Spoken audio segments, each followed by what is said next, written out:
Boa noite a todos. Mais um domingo, nos nossos encontros habituais. Somos o PEC, como muitos sabem, o Programa de Educação Contínua em Cirurgia. Nós estamos anexados à página do CSD, tem lá uma aba que podem encontrar os nossos conteúdos programáticos. Todas as nossas aulas estão lá, as discussões de artigos, os podcasts e o conteúdo programático no seu todo. Hoje, mais um domingo, estamos reunidos para falar de um tema de trauma, do qual eu gosto muito e acho que o Dr. Márcio também. O nosso convidado, que é cirurgião geral, ele vai abordar a resposta metabólica ao trauma cirúrgico. Durante a apresentação do Dr. Márcio, eu peço a todos os convidados que coloquem os seus microfones no mudo. As questões vão ser apresentadas de forma organizada, em que todos os convidados estão abertos ou estão convidados, desculpa pela redundância, a colocar as suas questões, as suas contribuições no chat ou no decorrer da discussão. Doutor Márcio, seja bem-vindo. Eu dou-lhe a palavra. Bom, muito obrigado, Dr. Weza. Eu vou tentar agora iniciar a partilha de tela. Por favor, digam-me se conseguem ver. Conseguem ver? Conseguimos sim, doutor Márcio.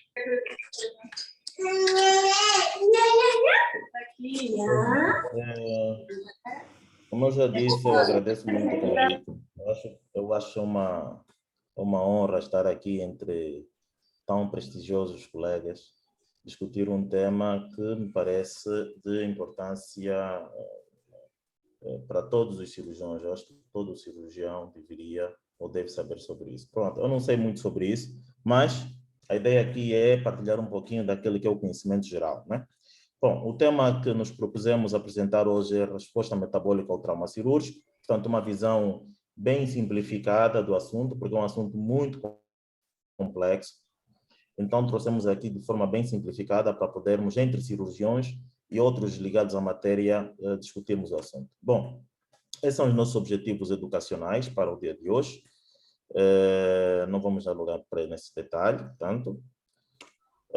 Dizer que essa resposta metabólica ao trauma, por definição, podem encontrar em outros lugares como alterações neuroendócrinas ou imunológicas pós-cirurgia, podem encontrar isso. E para que serve, então, essa resposta metabólica ao trauma de que nós estamos a falar hoje? Bom, o grande propósito dessa discussão é, portanto, dessas alterações que acontecem no nosso organismo após um trauma ou após o procedimento cirúrgico, é garantir uma perfusão tecidular, ter controle da proliferação de micro-organismos e, por outro lado, garantir que haja um substrato energético para as células que vão permitir a integridade ou, entretanto, a reconstrução ou a reparação tecidular, né? Bom, do ponto de vista de uma nota histórica criado aqui por este senhor, o David Cuthbertson, portanto, o conceito, né, que foi divulgado aí por 1932, em que ele dizia que a resposta metabólica ao trauma está dividida em duas fases, tanto a fase ebb e a fase flow, né? Isso é, no meu modo de ver, uma coisa muito mais didática, não é? Para permitir que nós consigamos compreender que na fase ebb, por exemplo, que é a fase que demora cerca mais ou menos uns 2 a 3 dias, e a fase flow vai dali para diante, né? E um conjunto de alterações nós podemos ver aqui, né, espelhado nessa tabela. Portanto. Mas, ainda dentro dessa parte didática, dizer que todas essas alterações que acontecem no nosso organismo após um procedimento cirúrgico estão por níveis. Nós colocamos assim ainda por uma questão didático-pedagógica, pode ser cardiovascular, o nível endócrino, a parte imunológica, respiratória e digestiva. Bom, mas, a grosso modo, o que é que vai acontecer então aqui com todo esse processo? Ora bem, inicialmente você tem uma agressão cirúrgica, tens a agressão cirúrgica e pelo facto de você ter receptores do feixe espinotalâmico, você tem uma estimulação hipotalâmica a partir do feixe do hipotálamo hipofisário, desse eixo hipotálamo hipofisário, você tem a estimulação da glândula suprarrenal na parte do seu córtex. Esta estimulação do córtex garantirá, portanto, vai permitir que haja produção do cortisol. O cortisol aqui, compreendam que tem vários papéis, entre eles, o primeiro, vai estimular o pool marginal de neutrófilos, por um lado, mas, por outro lado, vai diminuir ou criar uma resistência periférica à insulina. A consequência disso tem um único propósito, aumentar os níveis de glicemia para, consequentemente, utilizar esta glicemia para as zonas-alvo. E como vamos fazer isso? Primeiro, você já, de alguma forma, inibe a ação da insulina, para que a glicemia não entre para as células, e, por outra, você vai estimular a produção do glucagon. Este, por sua vez, produzido, vai garantir este cortisol, e esse cortisol produzido vai aumentar o aumento dos carboidratos a partir de alguma gliconeogênese, portanto, a produção de gliconeogênese, a partir do glicogênio armazenado no fígado, por exemplo. Consequentemente, há uma lipólise estimulada, há uma proteólise também, por conta desse aumento da coisa. Ali dentro desse processo, você estimula ainda, por conta desse eixo hipotálamo hipofisário, a produção da angiotensina, portanto, aquele sistema renina-angiotensina-aldosterona, para começar a ter uma certa retenção de líquido. Portanto, é uma questão aqui para garantirmos todo este mecanismo, tanto para permitir a perfusão celular e o gasto de energia. Bom, ainda dentro deste assunto, lembrar que quando você tem este trauma, esta agressão, essa injúria, você começa a liberar um conjunto de moléculas. Há um grupo de moléculas que nós chamamos de DAMPs, que são as moléculas extracelulares associadas a dano, e outro grupo de moléculas que são os PAMPs, que são moléculas extracelulares associadas a patógenos. Então, todas essas moléculas produzidas, umas intracelular, outras que são produzidas a nível da célula, portanto, depois da lesão a nível tecidular, vão garantir que haja uma ativação do sistema de complemento. Esse sistema de complemento, junto com os neutrófilos, inicia uma cascata inflamatória, a produção de interleucinas, portanto, por causa deste processo aqui, as interleucinas, as pró-inflamatórias, nomeadamente, estamos a falar de interleucina 1, interleucina 6, fator de necrose tumoral alfa. Todas estas associadas vão fazer de forma que haja uma estimulação contínua de todo esse processo inflamatório. Por que é importante nós nos fixarmos bem aqui nesse detalhe? Porque é a partir desta condição que você continua a ter uma estimulação de forma cíclica. Ou seja, não há, portanto, por causa dessa questão dos neutrófilos, você continua a ter a produção de interleucinas, você tem, de alguma forma, uma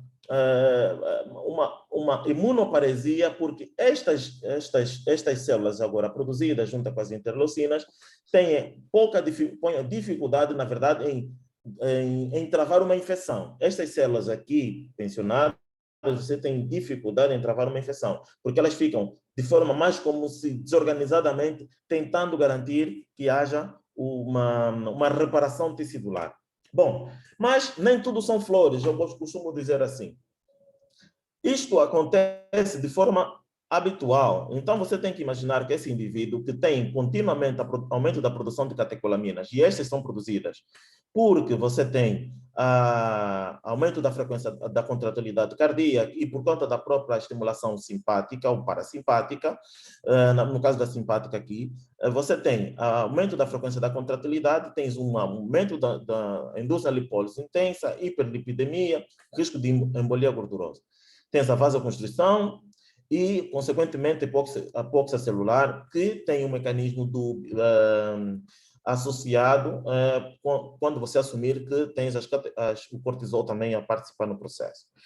O cortisol, por seu lado, ele, como todo mundo sabe, quando você tem aumento do cortisol, você tem uma certa diminuição da capacidade imunitária e, consequentemente, risco de infecções operatórias e, consequente também ainda nisso, na questão da cicatrização cirúrgica. Portanto, os níveis de glicemia, esses níveis de glicemias elevados podem causar todas essas alterações que ali estão descritas. Aquilo que nos chama mais atenção, então, os índices de infecção pós-operatória. Bom, ainda dentro daquilo que são toda essa questão associada à produção exagerada desse processo inflamatório, portanto, do tal da CIRS, que as concentrações das citocinas pró-inflamatórias poderão causar. Reparem que você pode ter a febre, lembrar que o fator de necrose tumoral alfa e a interleucina 1 tem uma ação cerebral e podem, no centro da febre, estimular portanto, no centro da febre, estimular a febre. Né? Portanto, desculpem o pleonasmo. Ainda eu decidi destacar aqui a questão do catabolismo muscular, portanto, todo esse processo inflamatório causa também um catabolismo muscular. E um paciente nessa condição está perante a chamada e famosa CIRS, né? Que poderá evoluir na sequência, se nada for feito, para um síndrome de disfunção múltipla de órgãos. Bom, tudo isso que nós falamos aqui é naquela situação em que você tem um paciente com grande risco cirúrgico, que precisa de uma cirurgia de grande porte, mesmo ou um paciente que tem uma condição clínica prévia já meio debilitada. Portanto, eu pretendia, além de falar sobre essa questão voltada propriamente à própria cascata inflamatória, ir naquilo que nós podemos, do ponto de vista médico, fazer para diminuir, então, todo este processo. E assim que eu encontrei aqui um artigo que eu partilho convosco, portanto, esse publicado em 2016. Este artigo tenta fazer um estudo, uma revisão sistemática, em que eles pegaram vários estudos clínicos randomizados, vários ensaios clínicos randomizados, e cingiram-se na seguinte pergunta: o que nós podemos fazer? Eles foram procurar sobre isso e encontraram variadíssimos estudos a falarem sobre a ideia. Bom, se nós temos toda essa cascata inflamatória, então, se calhar, devíamos atuar sobre as células ou sobre os mediadores inflamatórios que, de alguma forma, vão garantir que haja toda essa continuação do processo. E é assim que vários estudos foram desenvolvidos, a leucoredução sanguínea. O propósito nessa primeira pesquisa, eu espero que todo mundo esteja a ver, nessa primeira pesquisa, eles pretendiam que existisse uma minimização dos efeitos leucocitários, portanto,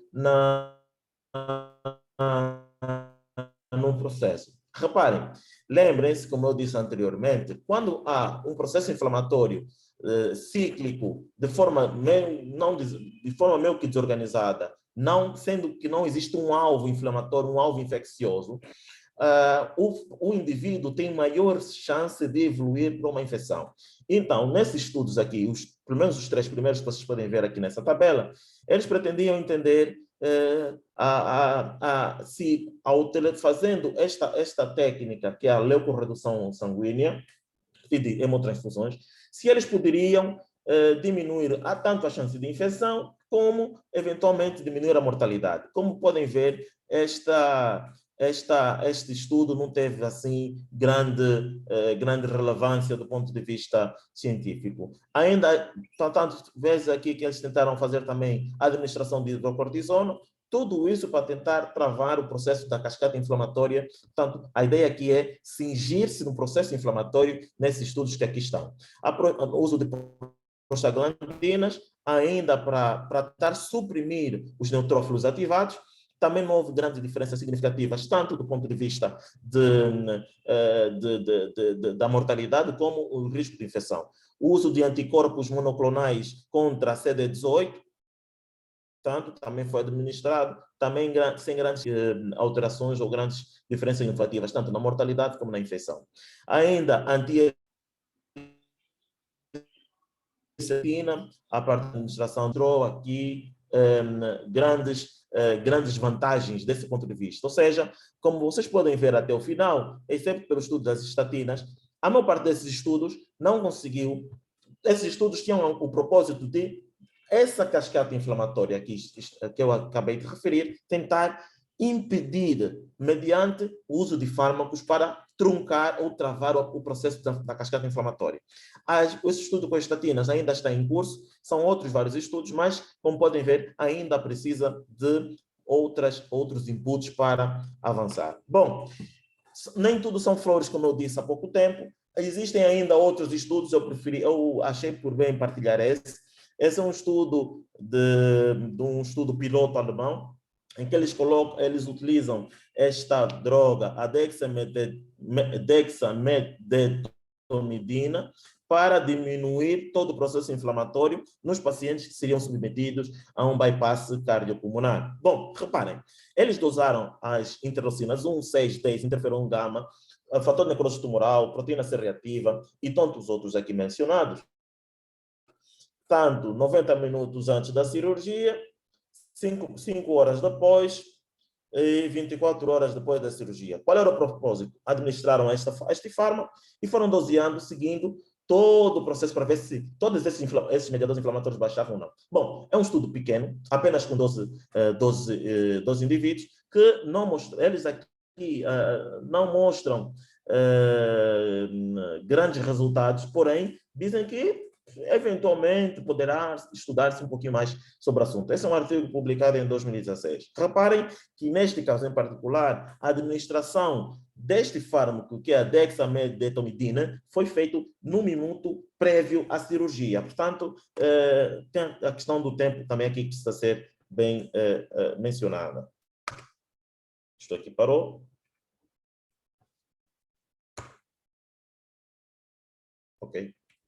Ok? Bom, então, pensamos nós que, depois de avaliar os fármacos que poderão ser utilizados para travar toda a cascata inflamatória, há outra linha, a linha daqueles que pensam que, em vez de você tentar travar a cascata, vai dar determinados inputs ao indivíduo, no sentido de dar para ele aquilo que nós podemos chamar de substrato nutricional proteico, né? Substrato nutricional, para que ele, na altura em que tiver esse processo inflamatório iniciar, como para o tal consumo de materiais e nutrientes que ele precisa, já tem um substrato prévio. Vários estudos foram levantados aqui, e aqui começamos a entender, vimos a questão do conceito de dieta imunomoduladora. Vocês podem ver aqui vários estudos publicados com vários resultados. E nesse estudo publicado na Revista Brasileira de Endocrinologia e Metabologia. Bom, ainda dentro desse conceito da dieta imunomoduladora, um grupo de cirurgiões plásticos decidiu fazer uma pesquisa em ratos.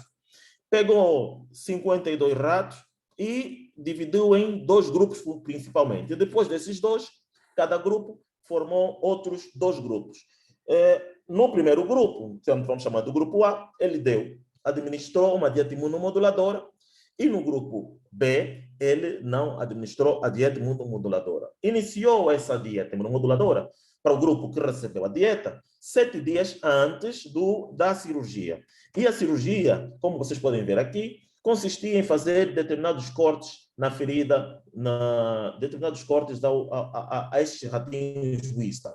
E o que é que eles concluíram? Que nos pacientes, ou portanto nos ratos, nos indivíduos que tiveram a administração da dieta imunomoduladora, reparem no tempo em que eles fizeram essa pesquisa,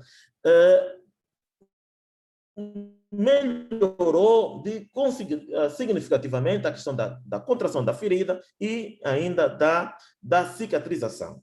Bom, ainda dentro dessa questão da dieta imunomoduladora e da preparação do paciente para a cirurgia, no sentido de garantir que no pós-operatório o paciente evolua de forma mais adequada, temos aqui este senhor, que eu tive o prazer convidado, eu acho que pode ser pelo próprio Dr. Newton, que ele traz para nós o conceito da pré-habilitação. Não um conceito que ele criou de maneira nenhuma, mas que desenvolveu muito. Vários estudos ele publicou sobre o assunto, é um médico anestesiologista que tem essa preocupação. Bom, entre vários estudos publicados, há dois que eu gostaria de partilhar com os senhores.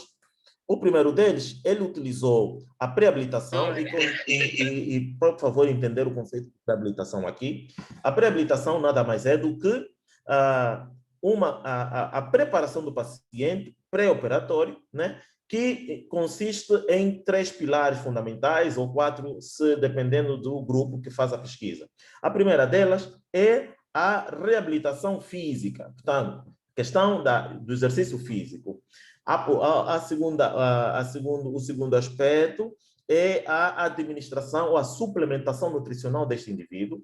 E, finalmente, a parte psicológica do indivíduo, consequentemente, ainda da compensação das comorbidades existentes. Bom, nesse primeiro estudo que ele pretendia fazer com os pacientes que tinham câncer esofagogástrico, ele concluiu que sim, é muito bom você fazer isso nos pacientes que têm câncer esôfago-gástrico.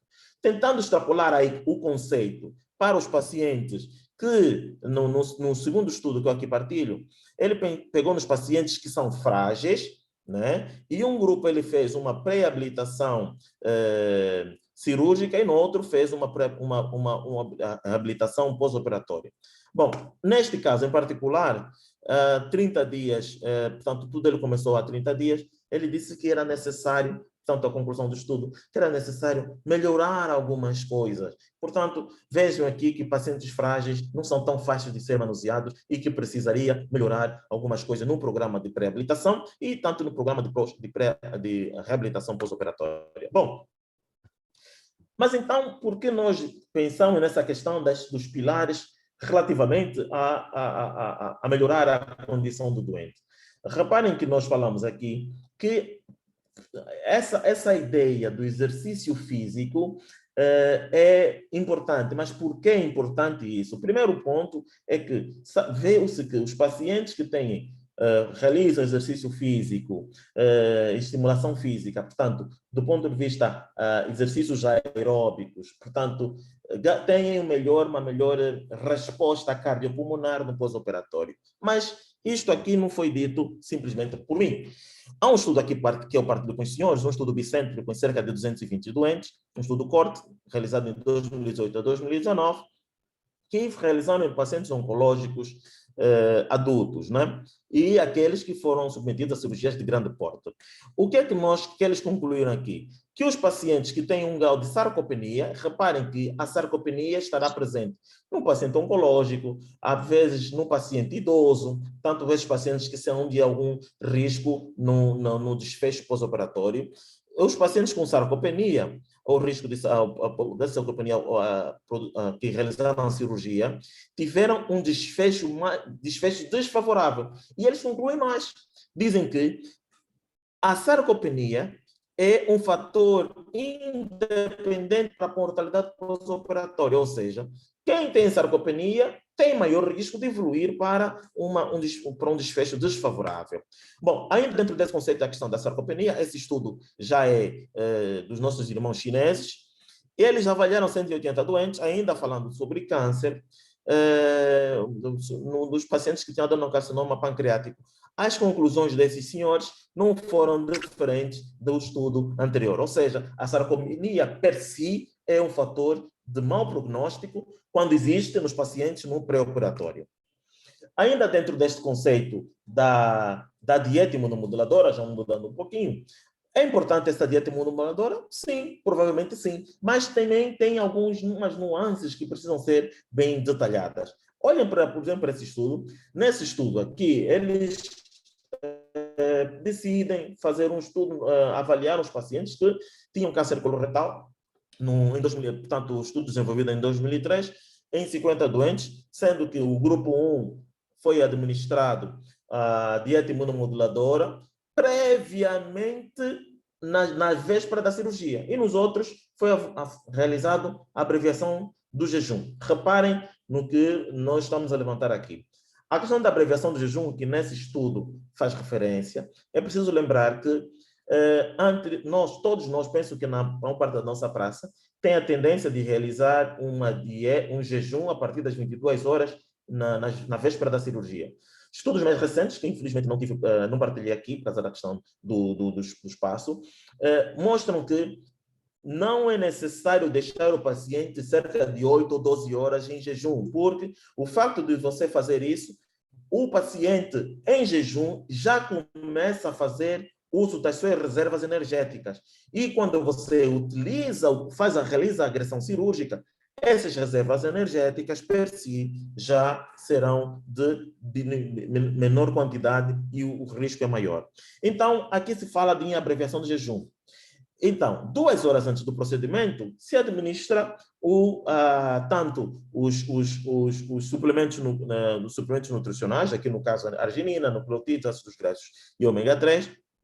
Mas, entretanto, para este grupo específico de doentes, para este estudo em particular, não se mostrou grande relevância você administrar essa dieta imunomoduladora e açúcar em grande quantidade 2 horas antes da cirurgia. Não pareceu ser o suficiente. Bom, precisamos de, entretanto, administrar e oferecer aos doentes suplemento nutricional previamente assim. Esse estudo mostrou que sim. É uma meta-análise que pretendia avaliar as intervenções nutricionais no pré-operatório e pegou pacientes, estudos que foram realizados em que se utilizou imunonutrição no pré-operatório, mais suplementação oral, e estudos que utilizaram imunonutrição oral no pré-operatório, mais dieta normal sem suplemento. Bom, podemos ver aqui que naquelas situações em que se utilizaram, naqueles pacientes que foram suplementados, nos pacientes que foram suplementados, evoluíram de forma muito mais satisfatória do que aqueles que não foram suplementados. Ora, mas há estudos que mostram que há pacientes que tiveram suplemento e melhoraram e outros que não. Por que é que este aqui concluiu, então, que há isto? O que é que está errado? Bom, aí é que nós entramos nesse estudo, eu já estou a terminar, por favor. Como é que nós vamos preparar os nossos pacientes para a suplementação ou para fazer a pré-habilitação? Eu acho que é um conceito que nós, a nível de Angola, com o qual podemos trabalhar, que é a questão da pré-habilitação. Eu insisto muito nisso, eu acho que é bem interessante. Que tipo de pacientes, portanto, é que estão em condições de estarem na pré-habilitação? Bom, que pacientes são esses? Bom, primeiramente, este estudo conclui, depois de fazer uma revisão sistemática, que os primeiros pacientes que precisam ser suplementados são os idosos. Os pacientes que tenham fragilidade ou um risco de desnutrição, portanto, pacientes frágeis, idosos, é preciso, para que se inicie a pré-habilitação na parte do exercício físico, que se avalie se o paciente tem condições para realizar os testes de exercício físico, tanto da força muscular, portanto, isso tudo são avaliações anaeróbicas para a pré-habilitação, né? Sendo que a aeróbica é a parte respiratória. Se faz o teste de caminhada e se vê se o paciente tem condições ou não para esteira durante uns 5, 6 minutos e ver se o paciente está habilitado a participar, a fazer essa avaliação. É preciso otimizar todas as comorbidades ou fatores de risco do doente. Precisa otimizar todas. O paciente tem insuficiência renal, o paciente é diabético, o paciente tem a sua sarcoidose, etc, etc, etc. Todas essas comorbidades precisam ser compensadas antes de se pensar quando se pretende reabilitar o doente. Portanto, tudo isto aqui vai impactar na altura do desfecho cirúrgico.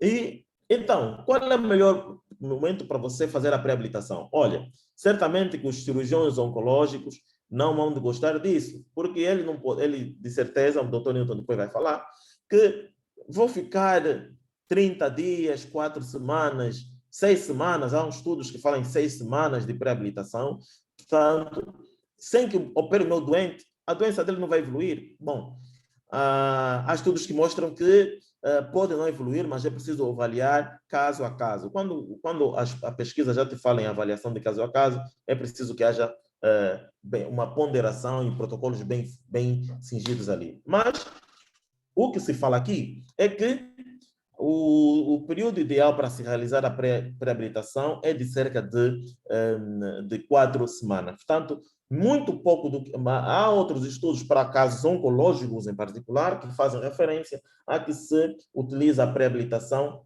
em aproximadamente entre 7 a 14 dias. Portanto, você começa a preparar o paciente 7 a 14 dias para iniciar. Reparem que o seguinte, nós estamos a falar de cirurgia do modo bem geral. Se nós pegamos os exemplos dos pacientes que são submetidos à cirurgia bariátrica, vê-se que eles, no programa de cirurgia bariátrica, inicialmente, você coloca os pacientes dentro de um grupo e vai acompanhando durante 6 semanas, 8 semanas, antes de iniciar ou antes de realizar a tua cirurgia. Então, os colegas que lidam com pacientes de cirurgia bariátrica têm uma larga experiência na questão da pré-habilitação. Bom, penso que é tudo. Eu agradeço a vossa paciência em escutarem-me. Muito obrigado.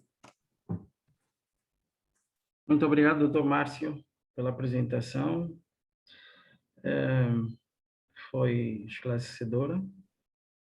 Obrigado pela aula de fisiologia, até certo ponto. Quem tem alguma contribuição, alguma questão, pode levantar. Eu vejo aqui a caixa do chat está vazia. Ainda não decidiram começar a questionar ou a contribuir com a aula do Dr. Márcio. Alguém tem? Só vejo agradecimentos. Dr. Márcio, falou-nos da pré-habilitação. Eu queria saber se na vossa instituição, a instituição do Dr. Márcio trabalha, já começaram com esse procedimento da pré-habilitação? Como é que tem sido feita a preparação dos nossos doentes para as grandes e pequenas e médias cirurgias? Fala-nos um pouco da vossa experiência, da vossa instituição, se faz favor. Bom, muito obrigado. De facto, na clínica multiperfil, onde eu trabalho, né, e tenho um cargo administrativo, nós não começamos ainda a questão da pré-habilitação, porque sabe que é preciso que você reúna o máximo de pacientes e, mais do que pacientes, tenhas pessoas com competência para acompanharem estes doentes. Às vezes você tem o fisioterapeuta, mas você não tem o nutricionista. Às vezes tens o nutricionista, não tens o fisioterapeuta. Às vezes tens os dois e não tem não sei o quê. Então, Angola é um lugar muito complexo, mas nós não vamos desistir. É uma ideia que já tinha partilhado com outros colegas. Pretendemos no futuro, se tudo der certo, criarmos o nosso núcleo de cirurgia oncológica. Já tínhamos a intenção de ter um núcleo de cirurgia bariátrica. Portanto, temos várias intenções, mas há uma mão invisível que às vezes nos impede. Bom, respondendo à tua pergunta, nós por enquanto, estamos com essa dificuldade, mas é uma intenção minha, pessoal, e eu acho que do meu grupo de trabalho também, iniciarmos a pré-habilitação cirúrgica, porque os estudos estão aí, isso não é uma coisa nova, é uma coisa que está já adiantada no mundo, e penso que tenho com plena convicção que os nossos pacientes hão de melhorar muito se nós tivermos a pré-habilitação disponível antes de nós procurarmos a cirurgia. Dizia o doutor Nito uma vez, quando ele desabafava, que não pode imaginar que o cirurgião vai resolver tudo pelo bisturi. Isso não é, isso está mais do que provado que já não é assim. É preciso você garantir que o paciente esteja bom para ser operado. Não sei se eu pude responder a tudo. Ah, pode sim, sim, respondeu sim, doutor Márcio. Eu acho que o doutor Newton já está presente para dar aquela contribuição que o doutor Márcio solicitou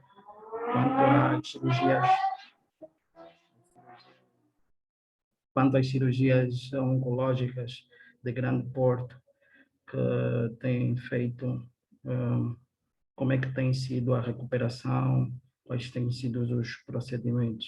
Doutor Newton, por favor. Boa noite, colegas. Tive problemas com a conexão. Podia só repetir a pergunta, Wesa, por favor? Não entendi muito bem. Então, Newton, o Márcio perguntou, ou deu a esclarecer que os pacientes de grande porte cirúrgico, os oncológicos, eles têm que ser pré-habilitados, ou seja, têm que ser minimizadas as agressões. Mostrou-nos também um estudo de um professor oncológico, anestesista, acho que do AC Camargo, é isso, Márcio? Confirma-me só. Não, esse é de, acho que é o de Santa Catarina. De Santa Catarina, em que um estudo que mostrou que os pacientes pré-habilitados com os procedimentos que são feitos, eles têm uma resposta melhor na recuperação e durante o decorrer cirúrgico. Eu queria saber da parte do Newton o que é que tem a dizer sobre isso. De facto, os pacientes que são submetidos a cirurgias de grande porte, com duração igual ou superior a 6 horas, necessitam de uma preparação cirúrgica que envolve não só a avaliação do fisioterapeuta, como principalmente a avaliação do nutricionista. Nos serviços em que têm de rotina essas cirurgias, normalmente eles têm essas equipes multidisciplinares já bem formadas, em que o doente, antes de ir para a cirurgia, ele tem essa avaliação, em que tem um regime, um plano pré-operatório que envolve uma dieta / suplementação alimentar específica, um plano de exercícios específicos, porque já está provado cientificamente com vários estudos, e aposto que o Márcio deve ter referido isso, que isso tem impacto positivo no pós-operatório, né? Na resposta metabólica ao trauma. No Instituto Angolano de Controlo do Câncer, nós não temos ainda uma equipe multidisciplinar nesse aspecto. Nós não temos nutricionista nem fisioterapeuta. Então, é uma coisa que nós, equipe de cirurgia, tentamos orientar os pacientes. Claro que nenhum de nós é fisioterapeuta, nenhum de nós é nutricionista e vai orientar tão bem quanto esses colegas fariam, né? Então, basicamente, o que nós tentamos fazer é os pacientes que, eventualmente, como nós recebemos muitos pacientes de outras instituições, os pacientes que eventualmente vêm de outras instituições, nós tentamos meio que cooptar os outros serviços, entre aspas, para que eles tenham essas avaliações pré-cirurgia, e os que não têm, nós orientamos do jeito que dá, com o melhor que podemos, para que tenhamos um pós-operatório com menos complicações possíveis. Mas assim, é uma coisa que é meio nova entre aspas, né? Que cirurgias de grande porte acho que é uma realidade um pouco nova. Poucos serviços ainda têm volume desse tipo de cirurgias para ter e tem essa dinâmica a fluir assim, normalmente. Então, mas vai dar certo, né? Como disse o Márcio, é só ter fé e insistir que vai dar certo. Porque colegas preparados para isso nós temos, nós só precisamos iniciar a conversa. Começando a conversa, tudo o resto flui. E quanto à dieta, Newton? O Márcio apresentou um estudo em que o jejum de 12 a 8 horas é menos efetivo que o jejum de 6 horas, porque durante esse tempo os pacientes começam logo a usufruir ou a consumir as suas reservas. Como é que tem feito o jejum dos pacientes que o Newton tem atendido?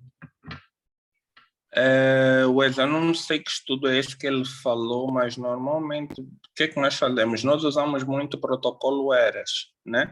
E essas Obrigado, você está coisas falando para de... o Newton? Oi? Não, fiz para o Newton, pus para o Vou Newton, deixar o depois Newton parei. responder.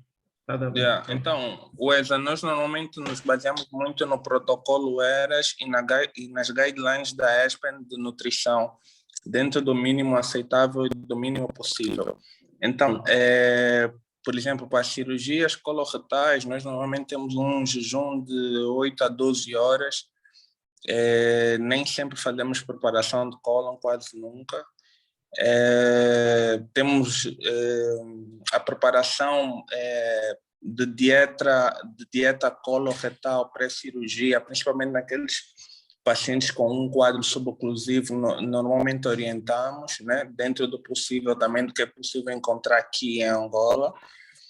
E no pós-operatório, normalmente começamos com dieta líquida no primeiro pós-operatório e vamos progredindo, de modo a que entre o quinto e o sexto pós-operatório ele esteja a comer bem, se não tiver nenhuma complicação, e tenha alta para casa. Quanto ao plano de exercícios físicos, é uma coisa que é meio improvisada, né? Eu normalmente oriento mal e porcamente os pacientes a caminhadas de 30 minutos a 1 hora, 3 vezes por semana, um plano de exercício que envolve mais ou menos um plano semanal de exercícios de 45 minutos semanais pré-cirurgia. E depois, no pós-operatório, o que nós fazemos é tentar estimular a deambulação cedo e essas coisas, e complementando com a retirada de drenos rápido, essas coisas todas estão nas guidelines do que eu referi há pouco tempo, que eu esqueci agora o nome. Nutricional, a guideline Da nutricional. ERAS. Essa Da questão ERAS, da- obrigado, o protocolo ERAS. Então, Sim, é mais sim. ou menos por aí, Wesa. Mas, é assim, é uma coisa totalmente adaptada, porque, assim, eu tento compensar a falta que eu tenho dos colegas da área que fariam isso melhor do que eu. Mas, assim, funciona. Por enquanto está funcionando. Eu não tenho ainda dados quantificados nem estudos. Nós estamos a fazer agora um levantamento de complicações pós-operatórias do ano de 2018 para 2020. Aí eu vou poder, depois de publicado, vamos poder ter noção de como isso está a funcionar melhor, mas por enquanto é assim que vai. Sim, vamos aguardar o estudo que está a ser feito. Eu vou puxar também a brasa para a doutora Vânia. Doutora Vânia, demos um bocado da sua contribuição quanto ao tema de hoje, e depois eu vou fazendo também algumas questões. Olá, boa noite a todos. Márcio, muitos parabéns pela apresentação. Percebe-se o esforço que fizeste na pesquisa desses estudos. Espero que os colegas que estejam a assistir tenham aproveitado ao máximo a tua apresentação. Eu tenho que dizer que eu, por acaso, esperava uma coisa muito mais teórica em relação à resposta metabólica ao trauma e à cirurgia, e que tu falaste muito brevemente e passaste logo para aquilo que é a resolução do problema. Em relação portanto, a preparação dos doentes, e quer seja portanto, a pré-habilitação e o pós-operatório, como o Newton já falou, eu concordo com o Newton, no sentido de que nós, apesar de não termos instituições com estes recursos, quer seja ter um nutricionista e um fisioterapeuta à disposição para a preparação pré-operatória antepada de um doente, nós temos formas de dar a volta à situação. O Newton já acompanhou, o Newton trabalhou no mesmo serviço de cirurgia comigo, em que nós fazíamos, portanto, fisioterapia respiratória improvisada com luva e palhinha, com balão com água, e depois uma preparação nutricional desses pacientes, pouco orientada por um nutricionista e talvez mais tarde mais orientada por um nutricionista. Agora, o que eu gostaria que ficasse aqui retido é que é a importância dessa preparação. Cirurgia, realmente, como disse o Márcio muito bem, os problemas dos doentes não se resolvem com o bisturi. É uma abordagem multidisciplinar, os colegas têm sempre que se lembrar disso, a abordagem é multidisciplinar. Procurem sempre apoio das diversas especialidades, quer seja na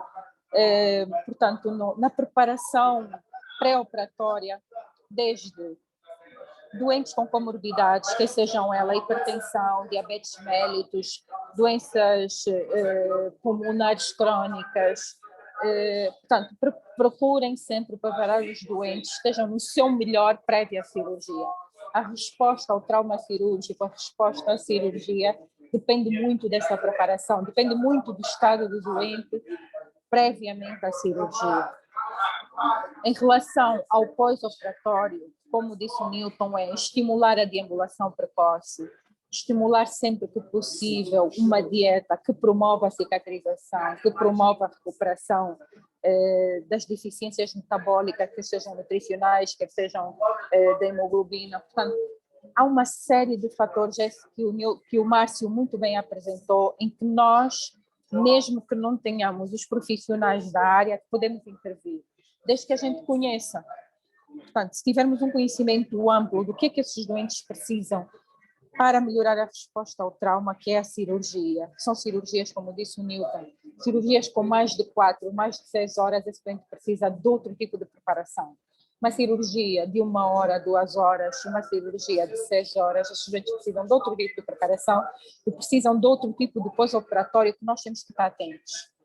E isto inclui realmente a deambulação precoce, a estimulação pulmonar, inclui a estimulação metabólica, o preparo metabólico, o controle metabólico, quer seja de eletrolitos, quer seja da glicose, quer seja da parte hormonal, inclui a recuperação física, muscular desses doentes e a parte pulmonar, que é o local de complicações precoces pós-operatórias, que muitas vezes nem têm a ver com o procedimento cirúrgico, não é? Portanto, acho que é isso que nós temos que reter aqui com os colegas, espero que os colegas tenham retido aqui dessa apresentação. Agora eu questiono isso para qualquer um dos cirurgiões cá presentes. A instituição da dieta, como é que tem sido feita nas várias instituições que cada um dos cirurgiões cá estão presentes? Por exemplo, o Márcio, que está no multiperfil, o Newton no centro oncológico, na instituição oncológica, a doutora Vânia. Não vejo o Divaldo aqui, acho que a Jéssica deve estar por aqui também. A Jéssica está.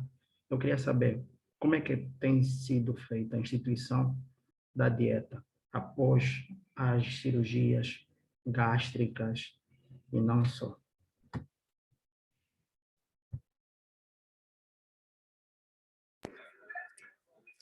Wesley, em relação à instituição que eu trabalho neste momento, que é a Clínica General Catondo, felizmente eu disponho tanto de um nutricionista de serviço como de um fisioterapeuta de serviço.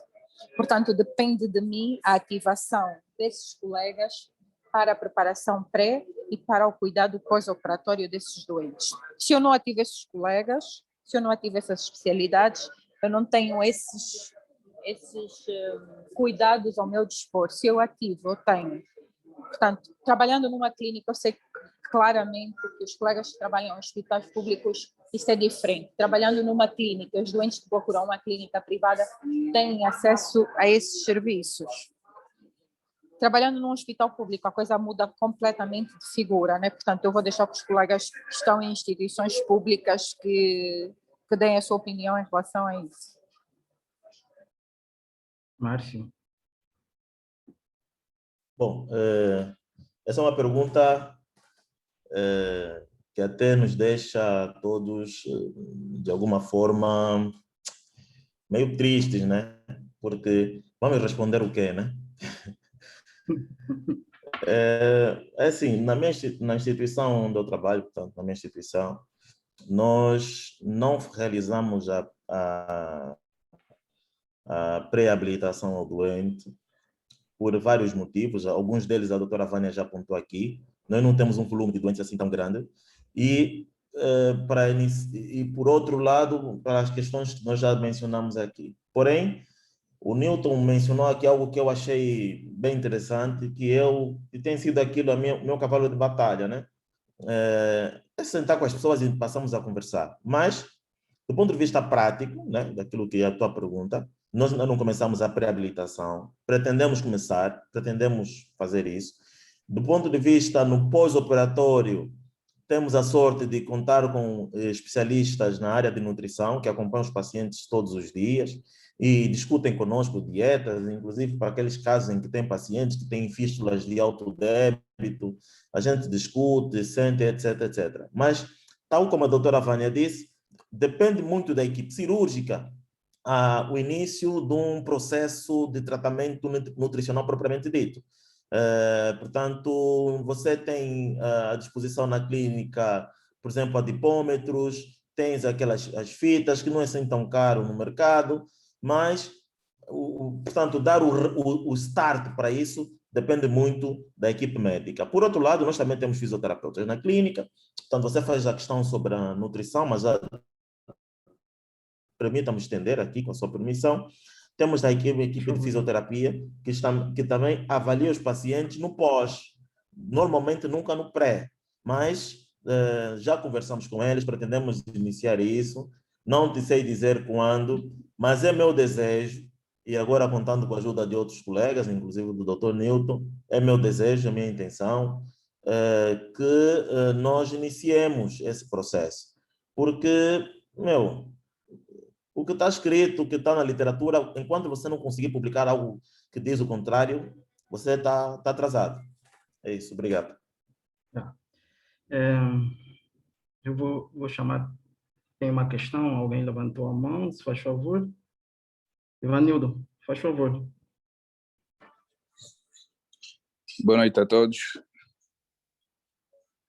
Boa noite, Ivanildo. Eu queria felicitar o Dr. Márcio pela apresentação e as intervenções da doutora Vânia e do Dr. Newton. O Dr. Newton é uma pessoa que tenho trabalhado nos últimos tempos e o Dr. Márcio igualmente. Quero dizer um pouco pela pergunta que puseste, Wesa, naquilo que é a experiência, né? Eu tive um tema de dissertação que é normalmente as fístulas interocutâneas. Existe para aquelas instituições públicas que não dispõem de um nutricionista, não dispõem de um fisioterapeuta, não dispõem de uma dieta alimentar, nós os cirurgiões temos sempre em conta que o pré-operatório dos pacientes, primeiro avaliamos o estado nutricional que o paciente apresenta no pré-operatório, isso calculando o seu índice de massa corporal.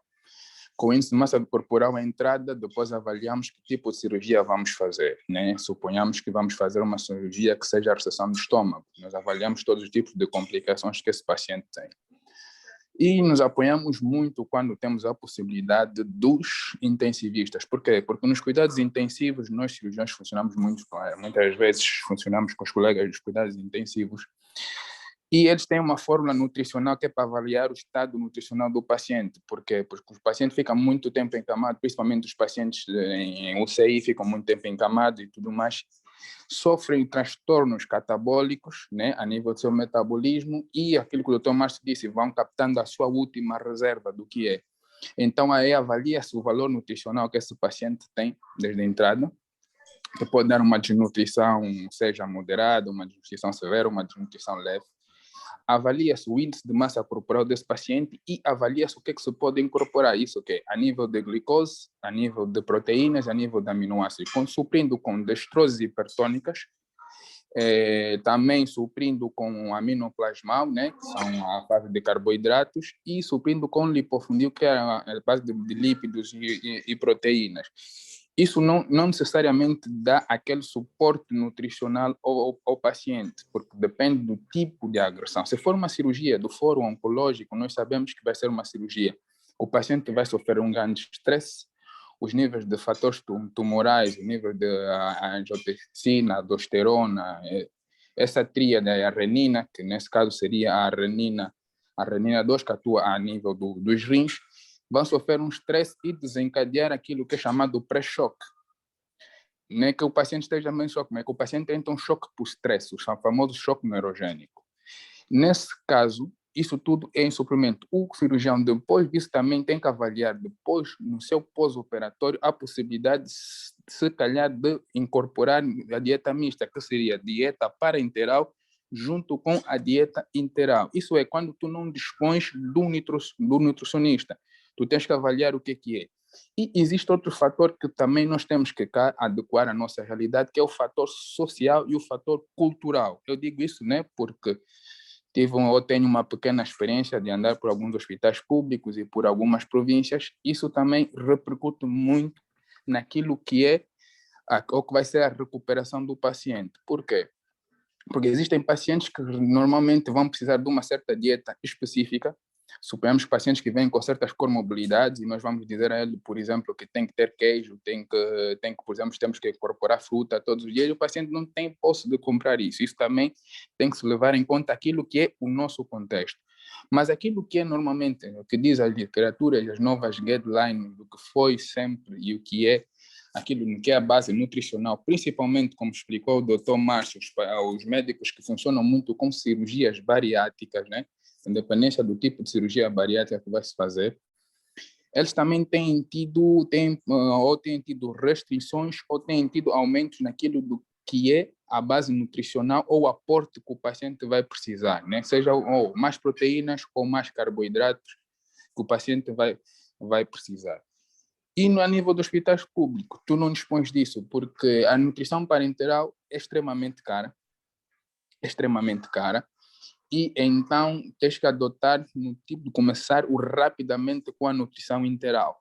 E na nutrição interal, aí sim, entra aquele critério sociopsicológico que tu tens que conversar com o paciente, sentar, explicar que adequadamente ele tem que ficar X dias sem alimentar-se no pré-operatório e posteriormente, se calhar, alimentar-se no pós-operatório o mais rapidamente possível, independentemente do tipo de cirurgia, de quantas suturas se faz ou o tipo de órgão que vai ser ressecado. E aí, pois, podes incorporar certas coisas, podes dizer ao paciente que não tem que comer as comidas totalmente sólidas, tem que passar por um liquidificador ou um passivite, e tudo isso tu vais incorporando no nível psicológico e no contexto, naquilo que é o contexto social para as pessoas ou os colegas que normalmente têm estado nos hospitais públicos, porque essa é, infelizmente, a nossa realidade, não se adequa àquilo que é de mais esperado ou daquilo que se espera, né, a nível nutricional, porque nós sabemos que um dos principais fatores para que haja uma boa cicatrização é a nutrição. Então, nós aqui temos muita dificuldade, principalmente quando há suturas intestinais, a nutrição é uma das mais importantes para que o paciente cicatrize, para que não faça descendência de sutura e tudo isso mais. E o que se pode fazer é, se calhar, criar-se pautas e protocolos, né, aqui em termos de recomendações, todas as instituições que têm um nutricionista, que têm um fisioterapeuta, que têm as condições necessárias, poder levar essas pautas para quem de direito, para as pessoas um pouco mais lá em cima, fazer-lhes entender a obrigatoriedade de ter, e se não se puder ter, criar-se pautas para que todos os cirurgiões a nível institucional seguiem dessas pautas. Então, um nutricionista de uma instituição ou da instituição que tenha faz a pauta junto com os cirurgiões da instituição, discutem com o cirurgião das outras instituições que não têm, junto com os intensivistas, isso é um grupo multidisciplinar, e se discute essas pautas, como se pode levar essas pautas a nível dos hospitais públicos ou quando deparamos com situações em que não podemos ter disponível um nutricionista. Isso é uma das coisas que se podia fazer. De resto, é mesmo o que se faz, quando não se tem, é fazer o que se faz no UCI, calcular a fórmula nutricional e incorporar dieta parenteral mista com dieta interal quanto mais rápido possível. É tudo. Sim, doutora Vânia, faz favor. Uesa, não tens mais ninguém para dar a opinião? Tem, eu gostaria de puxar um pouco a Jéssica, o Stanislau e a Inês que estão aqui. A doutora Vânia pode dar a sua opinião, se faz favor. Eu queria só chamar aqui a atenção a um detalhe. Primeiro, não vamos misturar cirurgia bariátrica com cirurgia oncológica. A cirurgia bariátrica tem outros objetivos e outras necessidades diferentes da cirurgia oncológica, ok? Eu, com a experiência que tenho em cirurgia bariátrica, por isso é que estou a chamar a atenção a isso, no sentido de que as necessidades de um doente preparado para a cirurgia bariátrica, quer seja na preparação pré-operatória, quer seja no cuidado pós-operatório, são diferentes de cirurgia oncológica de reseção gástrica ou intestinal. A preparação, os cuidados de preparação pré-operatória e pós-operatória são diferentes. Isso é um ponto. Segundo, queria dizer aos colegas que não é tão complicado assim, nem no nosso meio com as deficiências que nós temos. Eu vou dar o meu exemplo. Mesmo numa clínica privada onde trabalho, eu tenho doentes que não têm as condições, porque os doentes que vão parar as clínicas privadas não são sempre doentes com possibilidades financeiras para adquirir tudo aquilo que nós gostaríamos em termos de preparação nutricional. Colegas, eu tenho feito, eu não posso apresentar, não tenho estudos, não é? Mas eu tenho tido resultados positivos na preparação nutricional desses doentes da seguinte maneira. Eu pergunto ao meu doente, o que é que come? Ai, doutor, eu habitualmente como fungo. É o prato, vamos dizer que é o nosso prato habitual. Pessoas que comem fungos todos os dias, não é? Eu como fungos. Qual é o fungo que você come? Milho, bombom e por aí afora. Então, com a ajuda de nutricionistas, eu já percebi que é o seguinte: se eu não tenho um doente capaz de pagar uma consulta de nutrição pré-operatória ou um cuidado nutricional pós-operatório, quando eu digo pós-operatório, após a saída do hospital, porque enquanto está no hospital, esse cuidado está coberto ou pela seguradora ou pela empresa que paga a cirurgia. Então, o doente no pré-operatório, o que eu faço é, como fungos, sim. Então, pode comer fungos todos os dias, desde que seja de milho. O que é que vai acompanhar o fungos? O que vai acompanhar o fungos, eu aproveito e ponho o verde, jimboa, quisaca, couve. Todos os nossos doentes, por mais pobres que sejam, e eu vou usar mesmo essa expressão, comem verde. Aproveitem-se disso. 3. Parte proteica. É claro que os nossos doentes não podem comprar carnes caras, mas comem peixe, não podem comprar atum, nem podem comprar carnes, mas comem peixe. Aproveitem-se daquilo, e ovos, aproveitem-se daquilo que o doente pode. A parte proteica, nos meus doentes com maior deficiência socioeconômica, eu faço uma preparação nutricional da seguinte forma. É claro que eu tenho sempre o apoio do nutricionista, não é? Mas a base é: come verde, come proteína e come, portanto, o fungo. Escolha o fungo de milho, que nós já sabemos que a fuba de bombom não tem componente nutricional, mas a fuba de milho tem. Os componentes de milho têm. O peixe é a parte proteica, o ovo é a parte proteica, e o verde nos ajuda na parte tanto eletrolítica como na parte ferro, sim, na parte do ferro. Portanto, eu peço aos meus doentes, come fungos todos os dias, sim senhora, desde que esse fungo seja de milho, desde que esteja acompanhado com um verde, independente se for jimboa, se for quisaca, se for couve, se for repolho.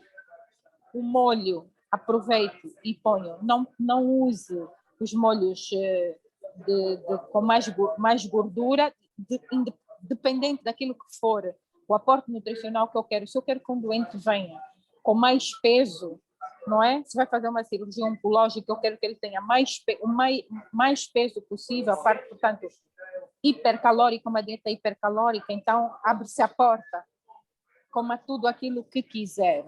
E é claro, num doente que não tenha, portanto, um síndrome obstrutivo, não é? Coma tudo aquilo que quiser e inclua isso. Portanto, uma pessoa tenta saber o que é que o doente come habitualmente e aproveita-se daquilo que ele tem disponível, que ele come habitualmente, e fazemos um reforço. Portanto, se conhecermos o que é que nós temos disponível, o que é que o doente tem possibilidade, nós conseguimos fazer esse aporte nutricional. E eu faço esse aporte nutricional desta forma. Coma tudo que for verde, quisaca, jimboa, couve, repolho, rama de batata ou outra folha qualquer. Tem que ser folha e tem que ser verde. 2. Se vai comer funs, como o funs de milho. O molho que vai acompanhar, por favor, tente que seja de tomate com o mínimo de gordura possível, tente que seja hipercalórico, se for o caso. Se não for para ser hipercalórico, então eu peço que faça restrição calórica, mas que se aproveite daquilo que é a parte nutricional. Portanto, não é assim tão complicado, e mesmo com doentes com dificuldades socioeconômicas, nós podemos fazer essa preparação. Em relação à preparação física, não é? Eu faço como o Newton faz. Faça uma caminhada de meia hora diária. Sopre um balão todos os dias. Tem que encher e esvaziar o balão X vezes por dia. Portanto, essas são formas que a gente tem. Se não tivermos esse aporte ou esse apoio, quer seja de um fisioterapeuta, quer seja de um nutricionista pré-operatório, que a gente pode fazer com os nossos doentes em consulta enquanto prepara o ato cirúrgico. Está bem, doutora Vânia. Muito obrigado. Muito obrigado, doutora Vânia. Eu vou pedir a Jéssica para falar um pouco também da sua realidade na instituição onde é que ela está. Se ela ainda estiver online, acho que está. Olá, boa noite a todos. Espero que estejam a ouvir bem, porque eu estou com problemas de conexão. Parabéns, Dr. Márcio, pela apresentação.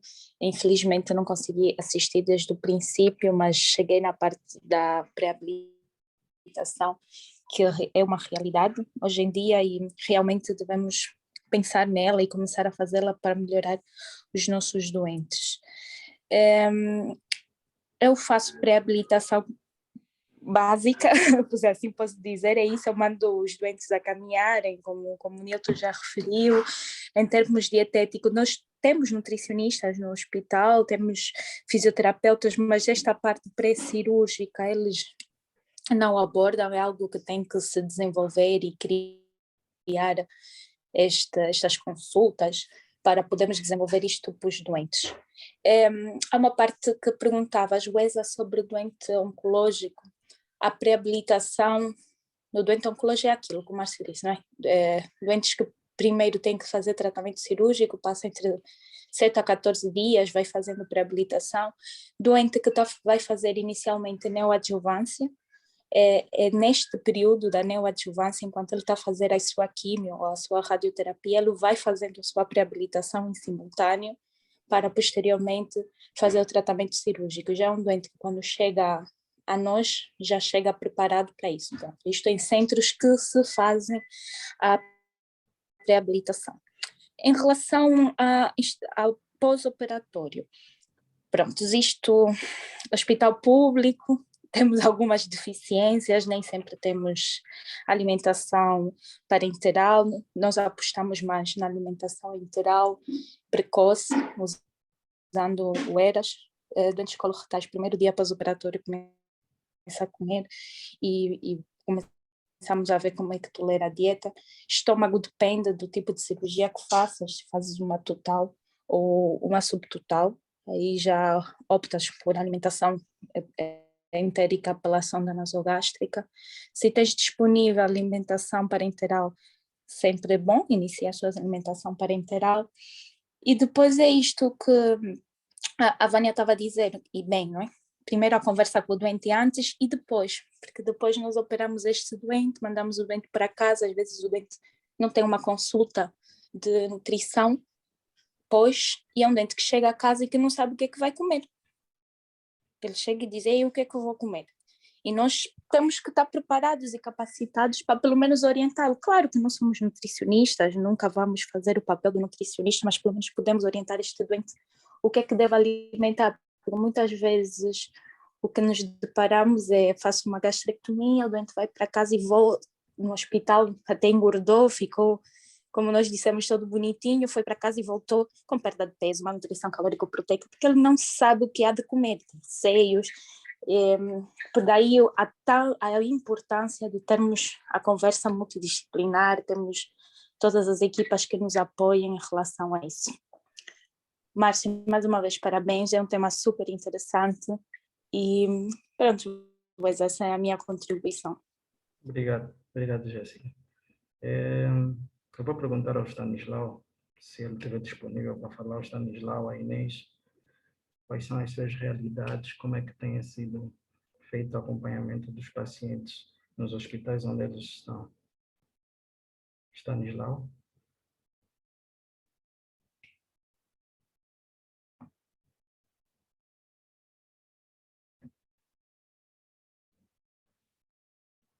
Stanislau, boa noite.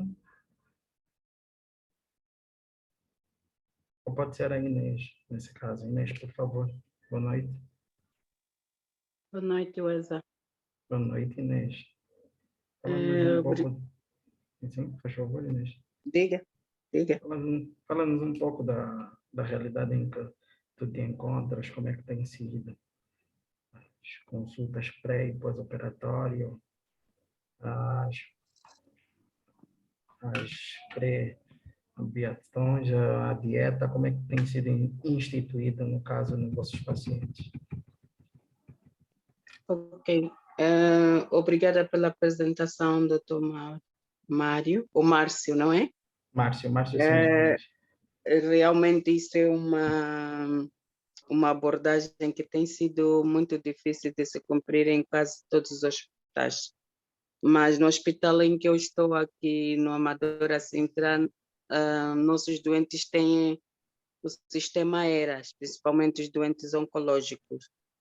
Eles têm a preparação pré-operatória, a nutrição, fisioterapia. Depois do pós-operatório, também que tem a continuação das dietas, que primeiro é parentérica e depois é instituído a dieta entérica. Nós não costumamos ter muita dificuldade nesse sentido. Em relação às outras patologias que não são oncológicas, não tem essa preparação. E normalmente só a partir das análises clínicas, a albumina, as proteínas, depois o estado clínico do doente e as possíveis complicações que são sempre esperadas e controle desses exames todos no pós-operatório. Nós temos essa realidade. Eu não conheço anteriormente as outras, porque eu comecei o meu estágio cá e também tenho muito pouco ainda a dizer sobre isso. Muito obrigado. Muito obrigado, Inês. Eu vou querer saber se nós temos algum colega anestesista aqui na sala.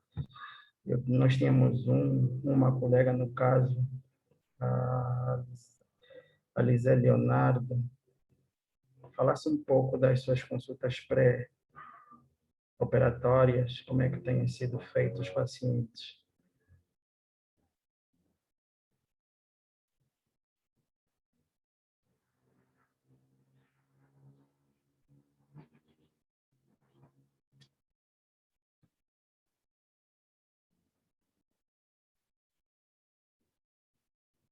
Olha, sobre agora que temos uma fisioterapeuta na sala. Eu gostaria de saber quem é, por favor, sua contribuição.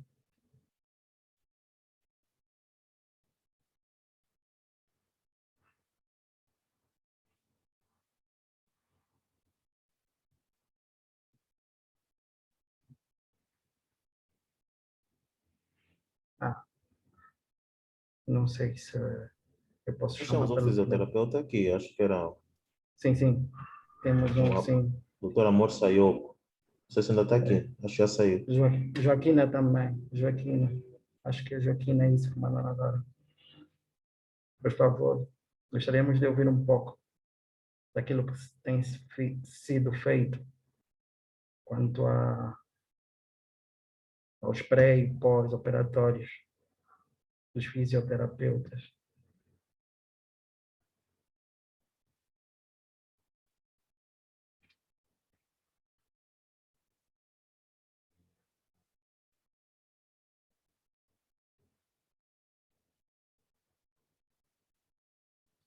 Vejo que a colega não quer falar.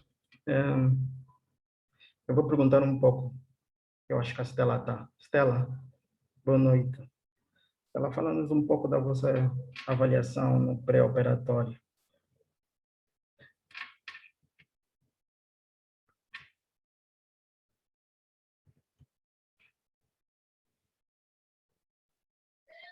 Olá,